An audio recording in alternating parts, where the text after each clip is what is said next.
And listening to over 100 residents of Evanston, almost 120 Evanstonians, and then a few folks from Skokie who hopped in as well, we were able to get a lot of great input from people. And a lot of the input and ideas that were shared in this listening process, after going through almost 700 different ideas and suggestions that people had in response to questions that we asked about what people care about within their community, what are they concerned about, but also thinking about what are some things that the library could do, what are some things that they can do, and other community organizations, institutions, and assets. And so in coming through that process, we've landed with these 6 buckets of theme areas that pertain to this process. And so what I'm going to take some time to do is walk through what people shared that they care about as it relates to each of these 6, which include events and programming, sharing information, resources, and books, access, equity, and inclusion, community building, outreach, and engagement, marketing, communication, and then strategic partners. And so I want to take some time to jump into each of these things and centering community voice, playing what we have heard specifically in each of those categories. So we're starting with access, equity, and inclusion, because in going through what people have shared in this process, this was one of the areas that came up the most across conversations and questions. That was something that people cared about within their community, and also had different ideas and solutions about how to address things that were really important to them. And so as related to access, thinking specifically about access as this first bullet point, 1 out of 3 people who engaged in the community listening process, when asked the question of, does anything stop you from going to the library, highlighted something that related to terms related to transportation, parking, or access to the library in terms of walkability.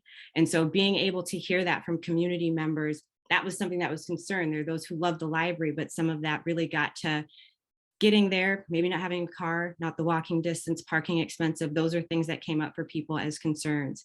Another area that came up for people in terms of what they care about pertain to access to books. And so again, going hand in hand with that ability to get to the library, being able to, if not going to the library, how to have books brought to where people are.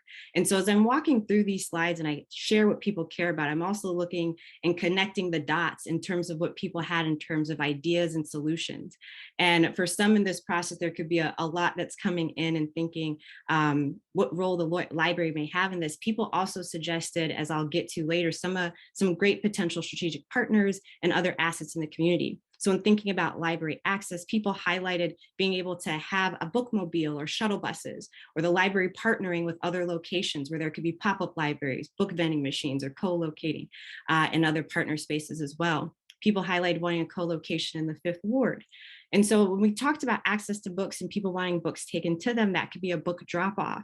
People also highlighted in terms of access, equity, and inclusion, highlighting representation and what that looked like for people pertain to representation in the sense of the book collection, having an opportunity to find books that are representative of their lived experience, their community, but also representation as it relates to the staff at the library. A number of people had highlighted in this process related to access, Wi-Fi, and technology access. And so some of the ideas that came up for people with that being concerned is thinking about how there can be opportunities for the library to rent laptops, or having Wi-Fi hotspot vending machines, other suggestions around a broader scope of citywide Wi-Fi. As related to being able to think about language access, people highlight translation and interpretation so that people may connect across languages.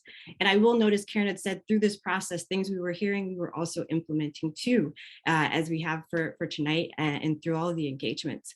We also heard from people that in thinking about talking about access, equity, and inclusion, being able to address those inequities and creating executable plans and ensuring that that staffing is reflective of the diversity of the population and seeing things put into practice.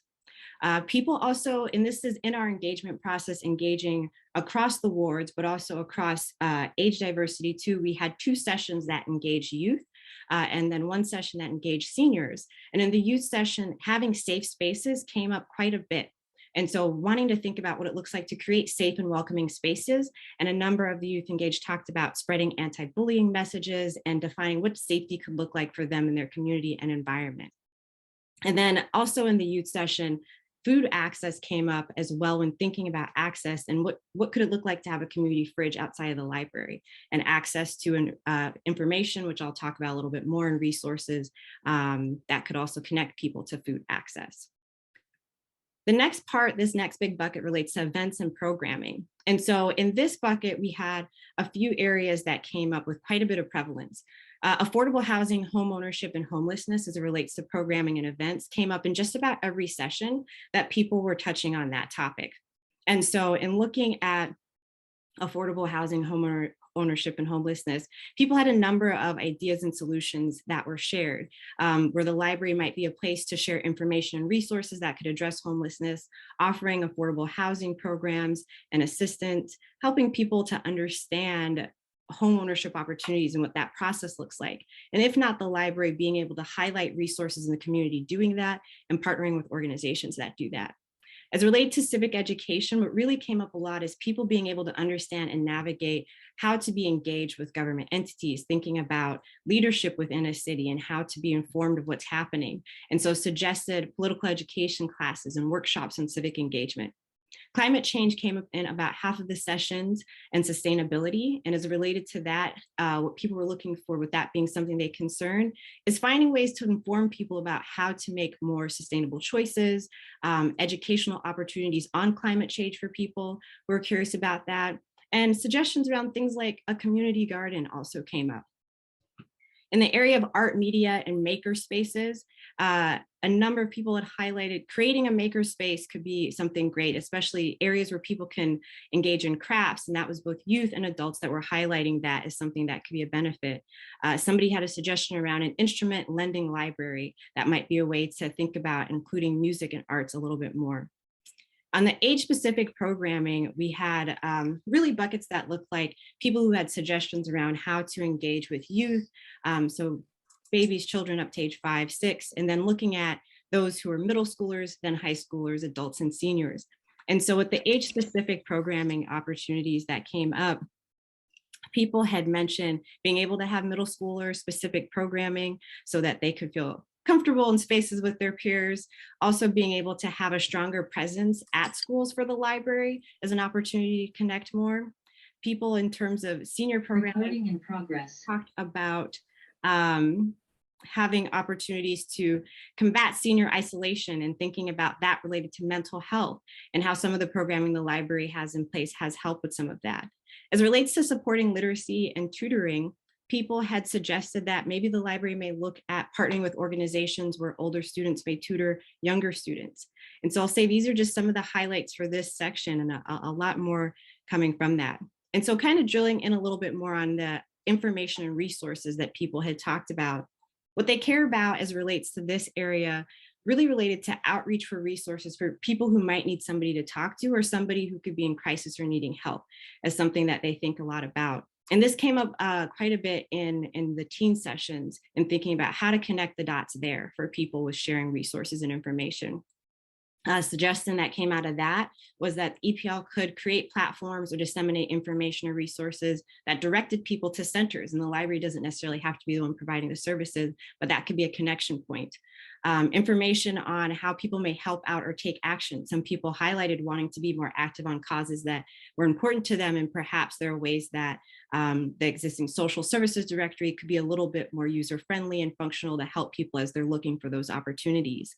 Another idea that came up out of this in terms of thinking about the number of community events taking place in the community, people mentioned the library could be a community hub of information. And then others had highlighted in thinking about their relationship and their lived experience with the library, that's something that they really cared about, is just being able to find the books that they want and having opportunities to have more access to more books within the genres that they appreciate in a larger collection. And then lastly, sharing information about access to capital and small business support. Also in this vein, people also talked about access to pathways to career opportunities. And so thinking about how those things connected suggested maybe partnering with organizations like SCORE or offering small business resources. In this next bucket of community building, outreach, and engagement, people talked about wanting to connect with their neighbors from different cultures a little bit more. And maybe there are opportunities for culture sharing. And that could be, as some examples, people talked about coming together and sharing art, culture, music, food, and having spaces for that, whether that's an event the library is putting on or the library having space and people are able to come and create their own kind of way to gather together. People highlighted listening to more community voices and having more conversations like these listening sessions, where they might be able to continue to connect with community members, really suggesting that the library continue its outreach and engagement. And I will highlight a couple of accolades that came out for the library during this part related to outreach and engagement, that a number of people did comment that they had seen the library in the community more over the last year and appreciated that. So encouraging the library to continue to do more outreach. People also talked about being able to have the library outside of its walls. And so going where people are in terms of engagement and outreach and connecting, and maybe going to spaces like parks as a place for library services as well. On marketing communications, there are things that people highlight that they were just unfamiliar with. And so overall, really encouraging, they cared about having better communication about events taking place and suggested things such as personalized flyers. The teen groups really talked about having specific teen communication, perhaps a teen newsletter. People had highlighted being unfamiliar with non-book resources and perhaps putting more of those types of resources within the newsletters that currently exist so people could be more aware of those things. People also talked about that they care about how to link the various library resources that exist. And so maybe being able to share information about the library resources at locations where people go. And so people highlighted a number of different places. That could be their local grocery store, it could be laundromats, lots of different suggestions came up that would all get included in our final summary of ideas that people had of how to get the word out more and continuing to connect across language. And so these are just a few highlights related to the marketing communications area that came up for people. And then as it relates to strategic partnerships, and this gets to this broader lens of thinking about in this, when we talk about the assets in the community, that for some in the process, somebody said, are we asking the library to do too much? But then there's this broader question we think about assets of, if we look at what's all possible in your community, what the library is doing, what others care about, where there could be opportunities for connection or gaps, a lot of different ideas about who to connect with and who to partner with came out of this process.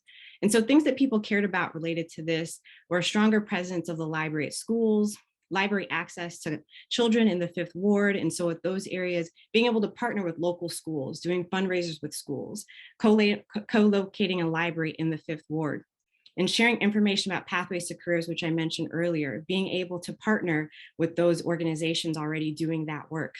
Having libraries more in the parks, sharing books where families go. Some of the families engaged highlighted that, well, when I first moved to Evanston, somebody had highlighted, I was at the laundromat a lot with my kids, and sometimes having access to books there could be really helpful. So coming up with creative ideas of how to think about the library outside of the walls. And then other suggestions that came up with partnerships were to better leverage the relationship with Northwestern, finding ways to increase home libraries for people by donating old books to daycares and childcare centers. And then from a partnership strategy and a financial side, thinking about how the library may access more financial resources and allocate, and that could be a part of allocating more city funds equitably for them. And so, and all these things I've highlighted with partnerships and thinking about how we're not in this work doing it alone. Something that we say often in our team is teamwork makes the dream work. And so we think about that with communities as well. So in this process, we did create an interactive map that really highlighted where a number of these community connections and assets exist within your community in an effort that it could be a tool, as some of the suggestions that came up from community members were, of where to find out where some of these potential partners, institutions, associations, cultural spaces where people may connect exist within community. And so part of our time together, we will dig into this map a little bit more, while you can imagine where there might be some of those assets in your community that can really become partnerships, opportunities, and connections, or where others may plug in this broader lens of thinking about a community that you're co-creating and building together, and the role that you play, but the role that the library may play as well.